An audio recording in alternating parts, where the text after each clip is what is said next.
देशामध्ये संपूर्ण वातावरण पेटलेलं असताना आता उद्धव ठाकरे आणि राज ठाकरे हे बंधू पुन्हा एकदा एकत्र येणार आहेत। 26 जुलै रोजी मुंबईमध्ये ठाकरे बंधू संयुक्त मोर्चा काढणार आहेत। देशातील परिस्थिती विरोधी पक्षाला अनुकूल असल्याचं चित्र निर्माण झालेलं असताना आता ठाकरे बंधूंनी सुद्धा हा मुद्दा हाती घ्यायचं ठरवलं।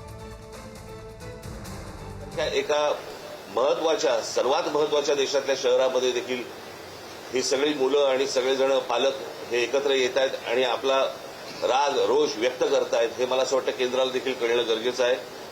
आणि त्याच्यासाठी म्हणून आम्ही येत्या 26 तारखेला रविवारी येत्या 26 तारखेला आम्ही हा मोर्चा काढत आहोत। हा मोर्चा निघेल शिवाजी पार्क शिवतीर्थावरून हा निघेल आणि हा मोर्चा जाईल सिद्धिविनायकाच्या इकडे। तिथे जाऊन आम्ही देवाला साकडं घालणार आहोत की या सरकारला सुबुद्धी देव आणि याच्यासाठी म्हणून तिकडे आम्ही त्याची सांगता करणार आहोत। आम्ही देखील जे काही ज्याला मोर्चा म्हणा किंवा काही म्हणा या सगळ्या गोष्टी करताना तिथे आमचे राजकीय पक्षाचे झेंडे नसणार, कळलं का?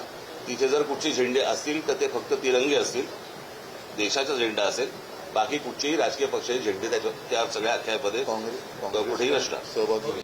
आणि या संदर्भात आपल्याला बोलायचं आहे। आपले प्रतिनिधी श्रेयस सावंत आपल्यासोबत आहेत। श्रेयस, अगदी काही मिनिटांपूर्वी पत्रकार परिषद पार पडलेली आहे। पत्रकार परिषदेतले महत्त्वाचे मुद्दे आणि हे आंदोलन कशा प्रकारे महत्त्वाचं असणार आहे, आंदोलनाचं स्वरूप कसं असणार आहे? श्रेयस।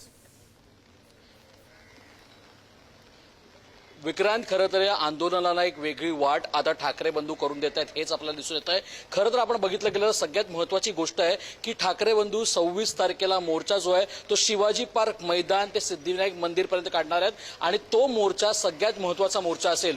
त्याच्यानंतर आताच ज्युनियर ठाकरे म्हणजे आदित्य ठाकरे आणि अमित ठाकरे यांनी पण पत्रकार परिषद घेतली आणि त्यांनी सांगितलं की 24 तारखेला जो तिरंगा त्यांचं आंदोलन होतं तो पण आंदोलन ते 26 तारखेलाच करणार आहेत। ह्याचाच अर्थ आता चारही ठाकरे एकत्र 26 तारखेला म्हणजे रविवारी एकत्र येणार आहेत। हा जो मोर्चा आहे तो सकाळी 11 वाजता या शिवतीर्थावरून सुरू होईल, जिकडे त्यांनी सगळ्यांना आमंत्रित केलंय आणि तो थेट सिद्धिविनायक मंदिरापर्यंत जाईल।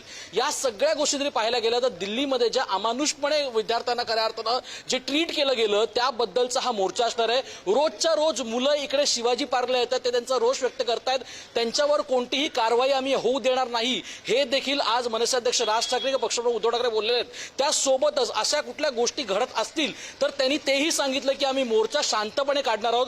दुसरे कुठलेही एलिमेंट्स जर ह्याच्यामध्ये यायचा प्रयत्न केला तर त्याला थेट उत्तर मनसे स्टाईल आणि शिवसेनेच्या स्टाईलमध्ये दिलं जाईल असं देखील म्हटलेलं आहे। त्याचा अर्थ हाच की जंतर मंतरमध्ये एक आंदोलन सुरू आहे आणि तेवढंच तीव्र आंदोलन आता महाराष्ट्रात मुंबईत ठाकरे एकत्र येऊन करतायत का हा सगळ्यात महत्वाचा प्रश्न आता उभा राहतोय। 26 तारखेला आता चारही ठाकरे, याचा अर्थ पक्षप्रमुख उद्धव ठाकरे, मनसे अध्यक्ष राज ठाकरे, आदित्य ठाकरे आणि अमित ठाकरे एकत्र एका मंचावर येणार आहेत आणि हा आंदोलन जे असेल ते तीव्र आंदोलन या सगळ्या निमित्तानं करताना दिसणार आहेत। विक्रांत, धन्यवाद श्रेयस दिलेल्या या सविस्तर माहितीसाठी।